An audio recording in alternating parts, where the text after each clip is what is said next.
The show where there are no penalties, nothing is offside, and everything is fair game. This is The Gloves Are Off.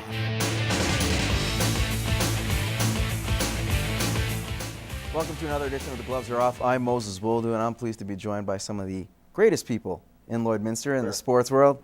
Well, at least one half. Greg Buchanan, of course, with us, you're my co-host. How are you? Not too bad. Just coming off the great races that we had this weekend in Lloyd. Yes. Minus 1 day, of course. Minus 1 day, but you know, it's going to happen, Mother Nature. But yeah, great week of races at Lloyd, and what was a great season too. And I'm pleased to be joined by Dion Pollard, of course. You are the U14 softball girls coach. Just came off Western Canadians, of course. Yeah. And, of course, you do a little bit of officiating or at least help out on that side as well. We want to thank you for joining us. Well, thanks for having me. And back in the day, Dion's nickname was Prime Time. Yeah. Dion, Sanders, back in the day. Okay. And It's many years Is ago. that- Many is- years ago. yeah. Was he as flashy with gold chains? That's what I'm asking. No, flashy with the puck as a Bandits defenseman and a three-time winner of the top defenseman in the Junior B League. So I know he's blushing. Yeah, that's a long time ago. That's many moons ago. Yeah. Well, definitely an impressive resume. A three-time champion or three-time Defensive Player of the Year. Well, let's move on to a guy who's won 3 championships or titles. That's going to be Vern Nolan. Very impressive if you think about how he's done it. But then again, you look at how he's done it. And by that I mean he's won 3 Canadian titles back to back to back, yes.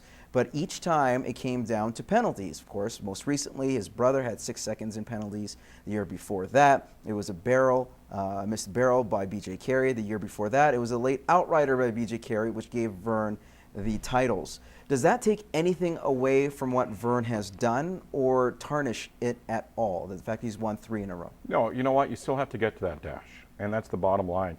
You still have to get there. If BJ has a late outrider, BJ takes a barrel, and then Shane takes a barrel and has a hit a horn start as well.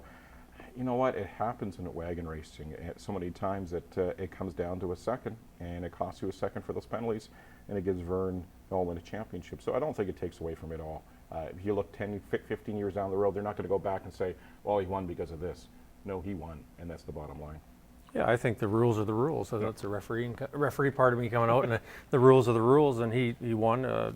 Circumstances were in his favor, and Greg's right. He had to do what he had to do to get to that point, and he won fair and square. I think that's there's lots of circumstances or situations that have come up where people have won because of different things have happened. But I think it's good on him. A good time, 3-time champion, Canadian champion. That's good in his book. So.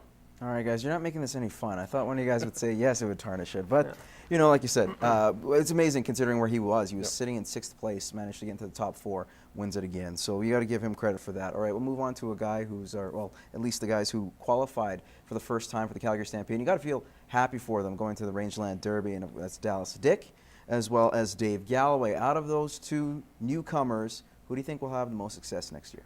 Ooh, that's a pretty loaded question. We're sitting in August. That's not until July next year. So many different things come into play. Barn depth. But from what you see right now, in terms of what they have in their barns, can they compete? And who would, out of those 2, have the most success? Out of those 2, I got to think Dallas, because he finished up higher.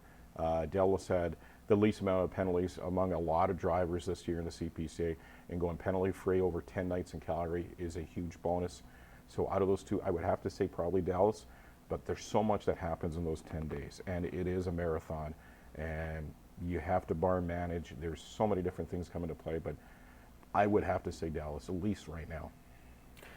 Again, I might have to agree with Greg, and the only reason I don't have a lot of experience in the wagon. So, I think a deeper barn obviously is going to help, and the 10 days of racing is a big thing. You're against WPCA guys as well, so that creates another challenge, a whole new field of guys. So, best of luck to both of them for sure. And but I think Dallas has probably got the edge. Okay, what about Brian Labicane?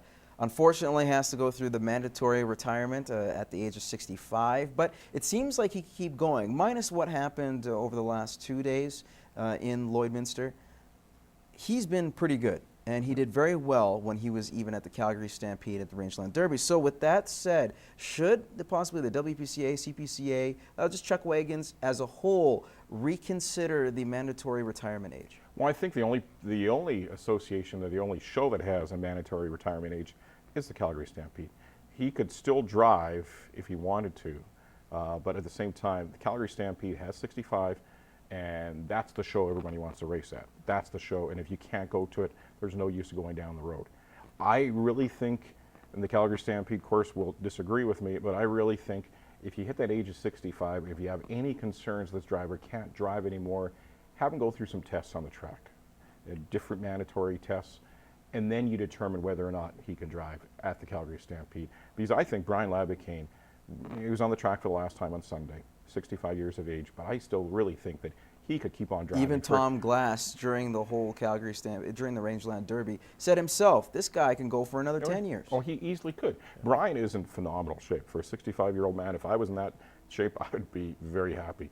And he's a great ambassador to the sport, so I think let's test Brian. They're not going to do it, but if they did, this is the way you do it. And if he's good enough to go. And he was second for most of the season in the Sega Pro Tour, which is a feat that a lot of drivers can't pull off, and he did at the age of 65. Yeah, and I think this might be a one-off. I don't necessarily disagree with the concept. Reflex actions, your reaction skills, as you get older, as Greg probably knows, get slower and get at the same time. Experience sometimes is safer than youth. Sometimes the young guys get out on the track and they're a little more reckless than say some of the older drivers. So I think some testing would be a good thing, but I think they have to be very careful if they are going to change and have it open-ended. Okay, with that said, even Les McIntyre said maybe something towards what you're saying, Greg.